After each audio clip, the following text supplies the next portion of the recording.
welcome back to the Papers Podcast. Everything you need to hear about the health professions education literature. It's Jason with you. Today we have something really special. The first of two papers that we recorded live at AMEE 2023. The Association for Medical Education Europe was in Glasgow this year. We were there, and so were many of you. It was so great to see all of our friends back face to face, enjoying the health professions education literature, debating, arguing. I got called Darth Vader in one of these papers. I'm not sure why. You'll have to listen. We would be honored if you would join us.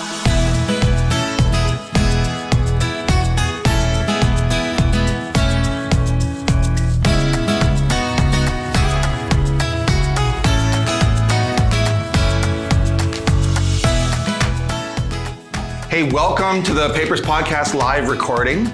We're gonna practice something and then I'm gonna do a little bit of an intro and we'll introduce ourselves and so on. So this is what you have to practice. Little applause. This is your applause meter, little practice. Thank you very much. Good. Now you're officially a live studio audience. Now we're gonna practice something for when John says something. You're gonna do this. Oh. Okay, so when I do this, it's like, oh. Just thought we'd get ready. Also, we have a little bingo challenge for you. So if you have your cup in front of you, anytime Linda mentions wine, you can have a sip of your coffee. Yeah. And anytime Lara laughs. Whoa. And if you do it enough times, we'll fill it with wine. Oh, there we go. No promises. Hey, welcome to AMEE 2023. How's your conference so far? Yeah, that's what we need, audio. Remember the 3 rules of medical education conferences. You're supposed to find a new friend, a new idea, and a new project. So hopefully you're making progress on that. My name's Jason Frank. I'm an emergency physician from Canada. That's my outrageous accent. And I'm a clinician educator and have been working in that area for a very long time. Lara would say I still have much to learn. Yes. I'm working on it though. Over to you, Lara. Who are you? Hi, everyone. My name is Lara Varpio. I'm a professor at the University of Pennsylvania and the Children's Hospital of Philadelphia. I'm Canadian by birth and by training, but happy to be in the U.S. now. And so I will hand it over to my buddy, John. Jonathan Sherbino. I am a full-time clinician, which I hope gives me some legitimacy as we talk about the challenges of translating evidence into practice. But I also run an education research unit at McMaster. And being a typical emergency doc, you say you're a full-time clinician, that's 100% of your time, and a full-time academic, which is 100% of your time. I am basically a golden retriever. If you put a squirrel in front of me, I will chase it and follow. Yeah. So I'm Linda Snell. I actually add some gravitas to this group as a general internist. I thought I was going to make an ageist joke. And I am a clinician educator, and I love doing these podcasts. Yeah. Great. And we love having you here. We're among friends, and some people we've known for decades and some people who are new faces. I want you all to feel extremely welcome. You are the Papers community. Okay, so here's a couple challenges. What's Papers stand for? Linda? It stands for Professionals and Academics Parsing Education Research Studies. Okay, and the parsing was something that at least 2 people on this panel didn't know what it meant. Oh, yeah. I actually thought it was parsley. I thought, why did you it took us about literally 6 months of arguing to come up with that name. We had a previous name. And so we've settled on that and we're very happy. We're also really happy to be working with the Karolinska Institutet team. They are superstars. I've known Teresa for a long time and now we get to work with her and we see why her team are such superstars. So we appreciate you. We do have a couple other quick FAQs, then we're going to dive into our first paper. Just so for those people who just came in the room, the first paper will be by Justin Bullock, yes. Who we have reviewed a few times in the past. Yeah. So you have a couple of minutes, or maybe 30 seconds to read. That is how long John spends on it, so it should be fine. He's an emerge doc. Exactly. Any word I don't understand, I just keep going. That's how it works. I do want to explain that how we work. We dive into the literature, we take it apart in a certain format. We always have a little vote at the end. You get to be a part of that vote. You get to jump in at the end as well. We'll be pausing a few times and throwing to each other a little bit as part of the dissection of the paper. We try to keep it light. We want to make it accessible. We want to make it fun. We want to make it memorable. It's all based on game theory and social cognition. Tell me another theory. I don't know. I'm making this up, actually. I have no idea. we do it because we have fun and so on. And you get a chance to bunt. We do have noisemakers today, so just for the audio folks at home, this is my noisemaker, and this is Lara's. Yeah, That's me. John. That's me. That's Lara. What? Ball. Okay, so a couple FAQs we got at the conference. Number one, haven't we seen us before? And my answer to this person was that we opened for Ed Sheeran in Asia. But haven't we seen us before? John, have they seen us before? So we had a previous podcast called Keyline, where we developed this format, and we had a long running run with it. And we're glad that you found us now at the Papers podcast. So you can find us on any of your podcast players, Spotify, Apple Music, you can find us there. We actually have a whole archive. If you want to read the abstract, get the references, and see some of the literature we relate you to, you can find us at paperspodcast.com. And if you're really incensed, probably, or kind of excited, hopefully, you can reach us at thepaperspodcast@gmail.com. And that's how you can reach us. Fantastic, thanks, John. All right, so the next question I got was, why do you do this, Lara? John? Because we make you. Well, let me answer. Oh, good. Okay, go. Why John and Jason and I did it is one thing, but the real reason is, why did we ask Lara to join us? And that's because we didn't know what we were talking about. So if I were to just add a few cents to that, I think the reason we do it is, there's two main reasons we do it. One is because you are looking at a really strong set of friendships. We get the opportunity to hang out with each other, and that's a reason to do anything, is to have good friends. The other reason is that we recognize that in a lot of places, medical education and those who do medical education scholarship and research, who work at the chalk face, who are leaders in the space, you might be an N of one who are really interested in this and working on this. And being an N of one in a space is hard. So if we can get together and offer you some feedback, some advice, some ideas about literature, we can correct ideas about reflexivity, then that's our time well spent. And then if we're helping the community, that's a really good reason to do something. For those on the audio, Lara just pointed at me in that section. I'm not sure why. Okay, and I think for me, why I do this, it's also community building. It's for all of us. We are all immersed in this literature. We're contributing to it. We're trying to get better with our methodologies. We're trying to make a compelling case in a discourse. And frankly, sometimes we're just so busy, it helps to have some audio while you're on your way to the work to just keep you up with the literature. Some of us try really hard to find different papers. Some of us just choose run-of-the-mill ones. We'll see who's who. Totally talking about you, dude. Okay, so how do we choose papers apropos to that? So I'll throw to John and then Linda. I think probably all of us do a fairly similar approach. We all subscribe to the ETOCs. We have some automated Google searches. And once we are scanning with that kind of automated practice, really the choice of selection is, does this introduce an interesting methodology? Does it introduce an interesting community? So can we be thinking across the whole scope of health professions education, or does it tackle an important problem? And we try to imagine as best we can from the lens of, what does it mean for us collectively as a community of clinician educators? And I'm not sure if we've gotten it right, but we're trying our best to continually challenge ourselves. And so I think one of the approaches I say is, if this piques my interest, does it pique it from those three main categories? What am I personally learning? And in my own learning, I hope that there might be some small pearls that can be shared more broadly through the podcast. And I'm not going to repeat what John said. The only other thing I'll say is, I sometimes from social media get hints of papers that might be useful. And for me, one of the big reasons is the last one John said, is my own learning. It forces me to go, not just to be a John and look at it for 30 seconds, but to actually look at it a bit more deeply and think about it. I'm the thick-skinned one of the group, if you haven't picked that up. John's the easiest to bug. Personally, I try really hard to find papers in other journals, and I pride myself on that until I looked at the stats, and basically I choose academic medicine every time. So there you go. All right, so let's get down to our first paper. The first paper is by some friends of the podcast and people that we really admire, which is a bit of a risk because we're trying really hard to spread out our selection of papers geographically and and in other ways. And we are super fans of Justin Bullock, Javid Sakara. Justin, where are you? Stand up, stand up. Javid is standing up in the back. There you go. There he is, okay. So no pressure having you in the room, but we're going to introduce this paper.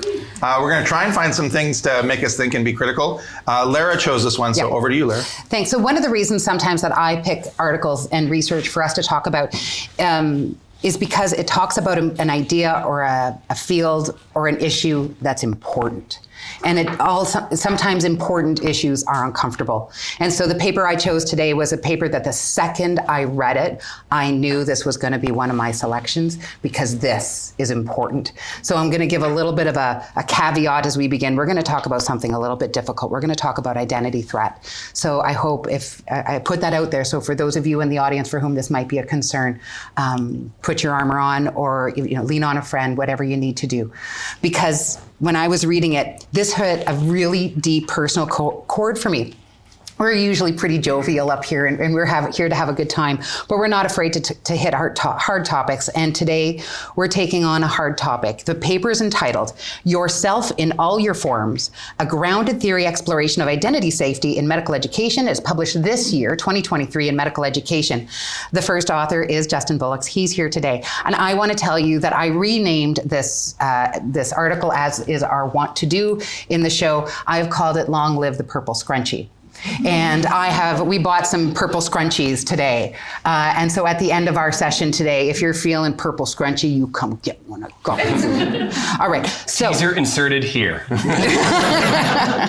So I think all of us up here have in some way, shape, or form either personally experienced identity threat, or as educators, we've seen it happening around us in our learning spaces, or we've watched a colleague or a learner struggle with it. So I want to start with a brief conversation with you all today about how have you seen this happen? When you've seen it happen, how do you manage that? What's the feeling in the room? What are some of because sometimes we may not know the name for it, but you can feel it. So I'm interested in your thoughts. Let's go Jason, Linda, John. Oh, so hard to answer. So you're asking a white male to answer this question, which is an extra layer challenge. I think every single person who is in health professions has experienced differences in power, have experienced cringy moments, whether it's an interaction with a colleague, with a supervisor, or with patients and families. And so this is a real phenomenon, and I'm really glad we're talking about it. So, yes, I have seen it. And I remember seeing it a while ago, long time ago, and I didn't do anything about it. That there was a cringy moment. And I still remember how I regretted it. So one of the things I've learned is when you see it, call it out, be explicit about it, don't hide it. And I'm not saying call it out to the person being threatened, I'm saying call it out to the threatener, if there is such a word. I guess my very brief take on this is I'm experiencing it with a colleague who I'm trying to be a helpful ally with right now. And what is interesting is having language to identify what is very much an emotive first response, which is you feel gross. And the emotions come to the surface first rather than the cognition about what you're wrestling with. And without getting into the details, because the world is small and you never want to see what that happens. But it's in an environment in which you would never, from the external, imagine this could take place from someone who's already quite senior in their role. And yet, despite their seniority, and despite their own power within the system, they're still being victimized in this way. And so the language helps to identify the emotion. The challenges about how you work through that, well, that's a big bite. I'm not sure we're at that yet. So I wanted to thank Justin because I have personally experienced identity threat. And I've experienced it in my professional career. And in some spaces, I felt comfortable to talk about it, and they're much smaller spaces. And in this space, I'm usually pretty candid, and I'm not afraid to share things. But I won't share that because it's private and it's dangerous for me. And the thing that I find really concerning is that I won't talk about it. And that means if I'm not going to talk about it, others aren't going to do it either. And fear is real when it comes to identity threat. It's not something we can pretend isn't happening. And we're all here today and we've seen our learners or we've faced it and we know it happens. And I think part of the reason I also needed to give this paper is because I hate that experience. I hate that fact. It really makes me angry. And it makes me even more, I can feel it happening. See, you can feel the rant. But it makes me angry because our learners are experiencing this. Our learners who are desperately trying to become part of our community are hiding themselves just so they can get in. And we have to ask ourselves what we're going to do about that. And so identity threat is something that every single one of us who's here today or who's listening, I want to encourage you to get uncomfortable and to think about it, and let's deal with it. So let's see how Justin, and the team did that. Let's look at methods. The authors conducted a constructivist grounded theory, harnessing critical theory pedagogy, specifically critical race and feminist theories. Just in case you didn't know, it's gorge.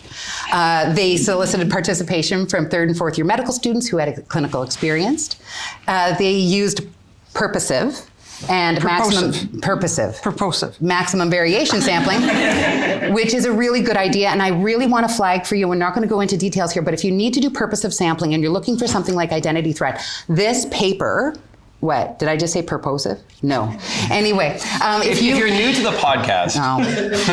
This is a long-standing issue. Yeah, we have a problem with lexicon and our ability to pronounce things. So continue. It's purposive, right? And Dan Schumacher says we destroy the English language. It's a real issue, actually. Okay, so this paper has an approach for doing that maximum variation sampling. They use a survey to help them understand the expanse and the presence of the phenomenon across the population. And then they were able to pick across that variety within the population. So again, if you're looking for how to do purposive sampling, great paper for illustrating that. Nice methods point. The interviews were conducted and analyzed in iterative cycles using the constant comparison method. Codes were developed, then themes, and they synthesized their findings. I'm going over this really quickly because I want to get to the results. That's the meat of the paper. That's where I'm excited. But do you all want to make some comments about the methods? Is there something here you want to touch on? Let's go John, Linda, Jason. John, Linda, Jason. You pointed to me. I did, but I said John. So I think this author group, there's nothing that I would critique. There's a couple things I want to point out, but if you're looking for how to do a grounded theory study, this is a great methods section that's well described, easily articulated, that you can start to template from as you start to try to apply this methodology. The use of a survey to help their sampling is new to me. And I would applaud them and look to maybe think about wanting to recommend that to colleagues. Yeah. I find it interesting that they had to get to 3 sites with about 600 students in order to get to their theoretical sufficiency in their data, which might suggest to me how intimidating it is to participate is one interpretation.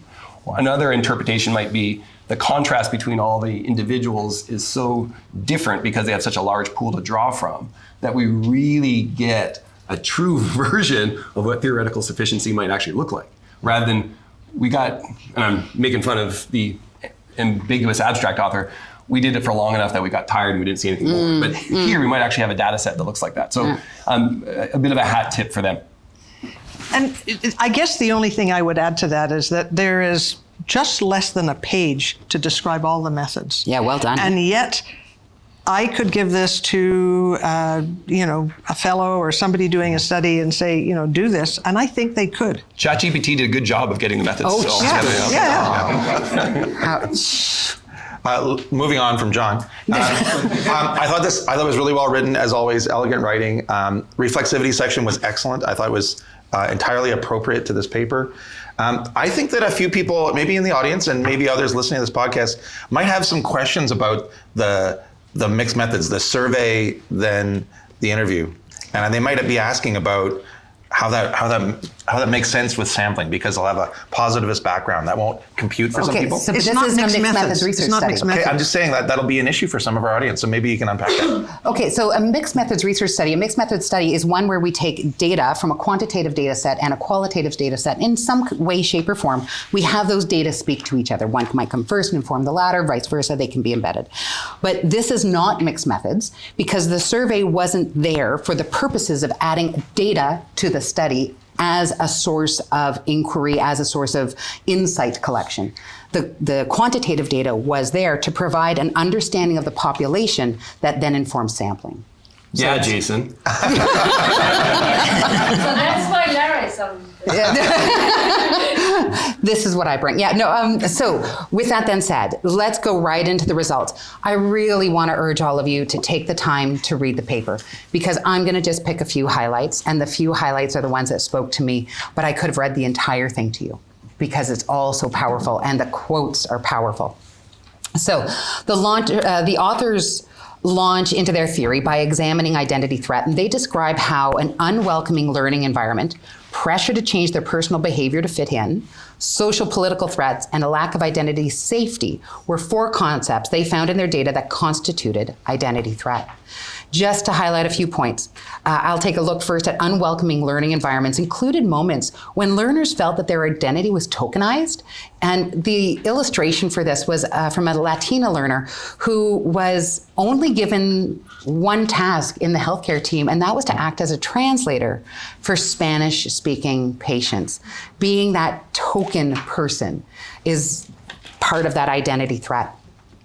When identity threat was experienced, participants managed that threat both proactively and reactively. The authors call this threat mitigation. That mitigation could be carried out by the individual, so that's safeguarding, or it could be done with the support of the community, and that's allyship. These were the ways that individuals who experienced identity threat, and sometimes the people around them, tried to dampen the threat. But it's never eliminated. And that's one of the points I want to make sure we hear really clearly today. The individual experiencing threat and the community can engage in safeguarding and allyship to mitigate. But mitigation is not elimination. So just because we mitigate the threat doesn't mean it's gone. All we've done is lessen it, dampen it. The last point I want to highlight, the authors address identity safety, which is the freedom to be oneself, where a learner exists as their authentic self without worrying about the perceptions of their identity. Identity as safety arose in 3 interrelated concepts, and for the sake of time, I'm only going to highlight 2. First, I want to highlight identity safety arose via agency to serve, which are ways that the participants use their identities to serve their patients. So one learner was a survivor of sexual assault, and she includes that as part of her history, and it helps her to recognize patients who are also victims. So she turned that horrific experience that she suffered into a way of connecting and making meaningful relationships with patients. And that's a superpower. That's a legit superpower, to turn something that's so awful and so hard and turn something that's often, especially for women, turned into a shameful veil into a superpower. And that's one way that that identity safety can be harnessed. The other piece I want to touch on is the other piece I want to touch on in terms of identity safety is belonging. Individuals feel connected to others with concordant identities. So belonging liberates people from all the work of self-monitoring. Hiding your identity is work. It's another piece of labor that these individuals have to hold. And when there's a space of belonging, it means you don't have to do that work. So belonging is something, part of the reason I love this paper is that's something we can all do. We can all try to help and foster and develop spaces of belonging. One participant talks about for a year, she worked in an environment where she didn't have belonging. And she didn't wear a particular hair tie, a purple scrunchie, because that was a symbol of being too different, of being too feminine, of not being the right kind of person in this environment. And it was her favorite, but the environment was one where she had to hide. She left that environment and went somewhere else. And when she changed context to a more belonging space where she could wear it, she could be herself, and it was liberating. And she says in the paper, and I quote, I don't have to overthink really dumb, small things like a scrunchie, end of quote. So that's why this is called Long Live the Purple Scrunchy, and why I have purchased some scrunchies for anybody who's feeling that they want to embrace a space of belonging and be themselves therein. So these were the pieces of the results that I thought were really important. I had to gloss over so much. So I'm really interested in what you guys thought was particularly poignant for you. What do you want to highlight? Let's go, Linda, Jason, John.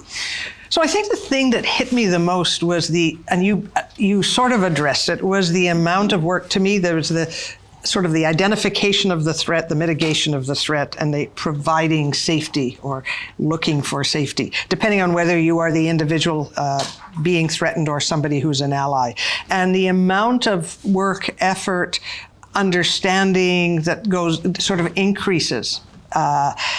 That doesn't mean that we can't start at the beginning. I think many people still need to just identify this is an identity threat, and then they can go on from there. Secondly, this is a huge area for both faculty development and I would just say human development, not just for faculty.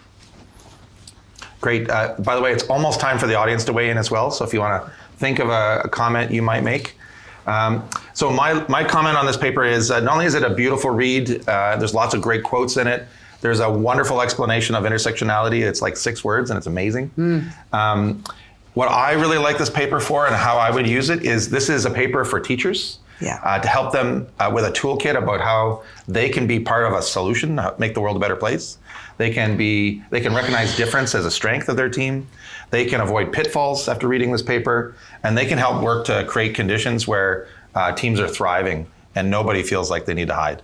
So I think it's a really powerful paper, and it's a great paper I would bring to my trainees to help them be prepared for scenarios that may come up during their training. This is a great paper for both of those reasons. It's interesting to me you thought that this is a paper for teachers. I think this is a paper for administrators and program leaders. It brings to light something that, depending on your positionality, might not be front and center. But it doesn't just describe a phenomenon, it describes the elements of how you can have mitigation, not elimination. Yep. Although our goal would be elimination, but also elements of how to introduce safety around identity. I think we're all pretty familiar in the literature with professional identity, but this identity safety is a newer phenomenon, and I think that's where this puts it out. Now, if you haven't been listening to the podcast a lot, you won't know this, but if you're a longtime listener to the new version, the Papers podcast, you know that we all have a bit of our pet peeves. This paper undoes one of my pet peeves, which is around figures. And so thank God, I finally see a figure that I can be excited by. Usually we get some terrible version of clip art when you haven't updated from Microsoft Windows 95. And it's apparent to me either they had a graphic designer or they bought the best version of Adobe Illustrator. And they actually put together a figure that makes sense. And if you can't read all the big words like me, you can just go to the figure and it brings home, without it lacks some of the narrative. So some of the quotes that you have, Lara, bring the poignancy and the emotive piece there. But the figure is a great example. And so again, if you want to template something from this is a best practice figure versus some of the other clip arts that you've heard me bemoan in the past. The authors can tell us later how they did it. Maybe it's ChatGPT, John.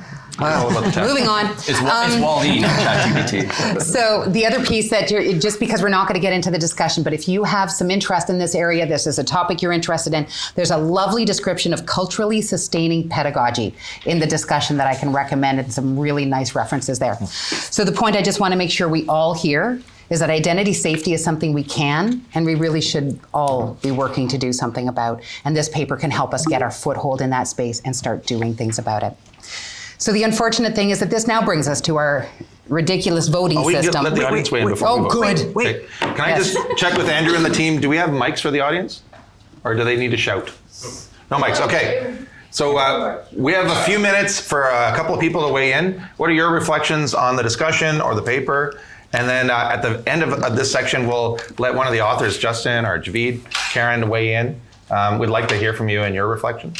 Anybody else in the audience got something to say about this? This is your chance to get on audio, and then you can tell your kids, like, I'm famous. Allah. I don't need to go on audio, so that's something to do. So I just wondered, I think it's a terrific paper, and I must apologize that I didn't read it in detail, but just one thing I just wondered about, I think identity of individual physicians in training is not also shaped by how they are seen, not only by their colleagues and supervisors, but also by patients. So in what sense has patients' reactions to learners with different backgrounds actually shaped their identity or threatened their identity? Yeah, I think that's a daily thing. Yeah. I think that actually came out a bit in this. Yeah. Great Read comment, the Ola. paper, Ola. Linda. Time for one last comment before we ask the authors to weigh in? Actually, we have a bit of time. We still have a few minutes. Anybody else want to jump in? Please, go ahead. I just wanted to say thank you very much for picking this, Lara. This is an excellent thing. It's something that I'm just speed reading now. I've been meaning to speed read this. I wanted to give it time. And I just wanted to thank the authors today. Fantastic. And for those of us that haven't actually read it, we really should read this because it's going like complete wildfire in Twitter. Yeah. So that's where I picked it up from. And people, oh my God, Justice is here. As Lara said, I think this is really, really important. They've like absolutely articulated it, done it in an excellent way. And I think it starts that conversation going in a really kind of international level. Yeah. And I think that we can take the next step, which, you know, and I hear all this about mitigating and I get that, but I think we need to not just mitigate or minimize the effect. I think we need to do the next step. Yeah. And I'm taking it to the next step, which is active bystander. So all the Americans call it obstacle. So thank you very much for this word. I can't believe I'm in this even with an Wonderful. Other comments? We're doing okay for time. Lara actually was a bit shorter today. I thought you were going to give me a hard time, so I cut out whole sections. That's why I stumbled there for a minute. It's fantastic. Just saying. We do a lot of editing after Lara's. No, I'm just kidding. I'm kidding. Any other comments? Anything that struck you? Yeah, go Please. ahead. I'm wondering whether we should help teachers to analyze and understand all the different ways in which individuals can feel person, or whether it should all just point down to the practice of knowing your you-down. There's a beautiful section of the paper that talks about the importance of the relationship of having a cup of coffee with your learners, of having moments where you check into how you doing, what's important to you, where are you from, and those sorts of things. Just to create a space where, you know, in some ways it sounds so ridiculous that we need to make space to be humans in our academic spaces in medical education. And yet, I kind of wonder if that's exactly what we need. A little space just to be human to each other. Yeah. I can hear colleagues in my head saying, you know, healthcare is intense. I don't have time. They're going to put up barriers. Yeah, they will. Yeah. But, you know, they may put up barriers, but things work better if you take the time. Argument. You know, the upfront time will make things, if they want efficiency, probably more efficient down the line. Yeah. Okay, love it. Can we turn to Justin? Justin, can we pick on you a little bit? And would you mind telling us a bit about the story of this paper? I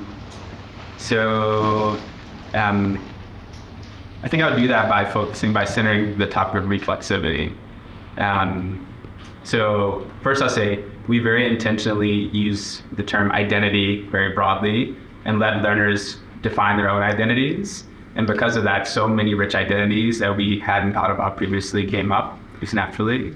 And I would say my personal sort of connection to this topic relates very deeply to my experience as a learner, specifically around my identity. So I'm, as in the paper too, but I'm Black and gay, I have bipolar disorder, and particularly my bipolar disorder is very stigmatized within medicine.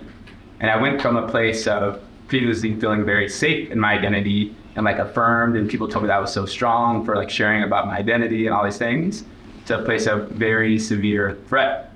And it really impacted my ability to do medicine, to practice medicine, because I became so paralyzed and afraid that if I made any mistake, that I was gonna get kicked out, like they were gonna fire me, I was gonna lose my license and all these things. And this very much is very deeply embedded in this work, because I have experienced both. And I know that both are possible. Yeah. And, you know, I have this team that I was with is insanely amazing. Right. And I love our team because we're so diverse. We think very differently, you know, and I hope that everyone feels that like some part of them is in it. And I think that we are made much better because of the diversity of our team. And the last thing I would say is, we very, you know, the maximum variation sampling thing was a very important part of our study. And the last person that we interviewed was a white man who self-identified as white, male, conservative, and like a member of the Church of Latter-day Saints, which has stereotype of being a conservative, and he called himself conservative. And as I was talking with them, he gave me a few stories. First one was he had mentors in the clinic who would say, I have the perfect patient for you. It's a woman who's Mormon, so you guys have the same religious group. And basically, there was no other reason to match the two of them besides their religious association. He said, I love caring for people who share my religion, but he felt tokenized. Mm-hmm. And he also actually talked about the topic of abortion, which is very, obviously, it's a very big topic in the United States.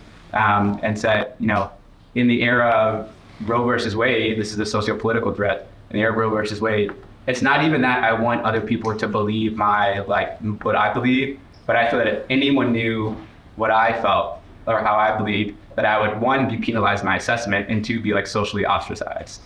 And for me, this is incredibly powerful because if you imagine in a study of studying identity, that person stands out very far for the identities that they shared in the survey as we were sampling people.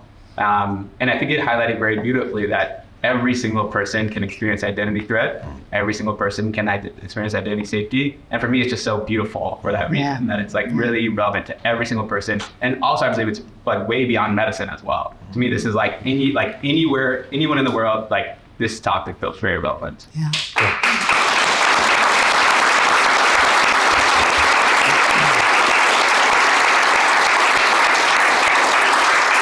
And so with Justin, do you want a podcasting job? Jason, got bad news. And so with that, we are going to now close our podcast with this ridiculous voting system we do. Highly validated. Which means nothing. So on a scale to treasured for anyway.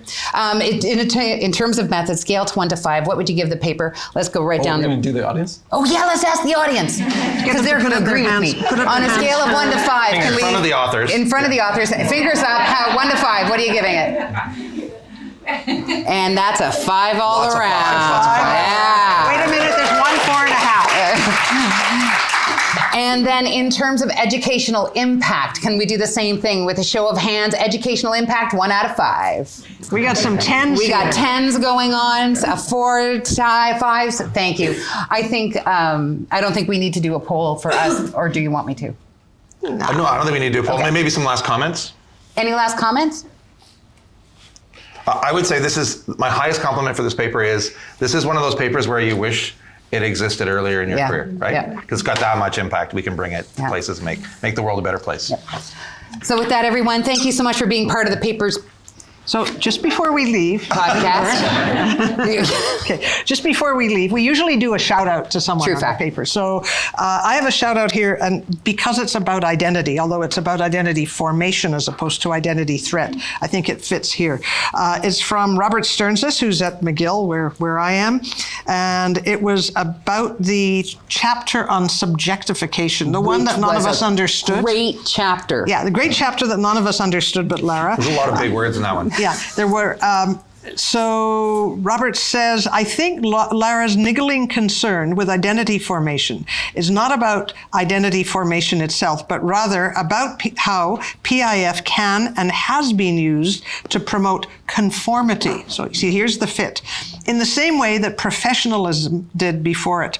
Problem is not with identity formation, but with the culture of medicine and medical education and how PIF is operationalized within it. Subjectification ain't gonna change that. His 2 cents anyway. So thanks, Robert, for that. I wholeheartedly agree with that. Thanks, Robert.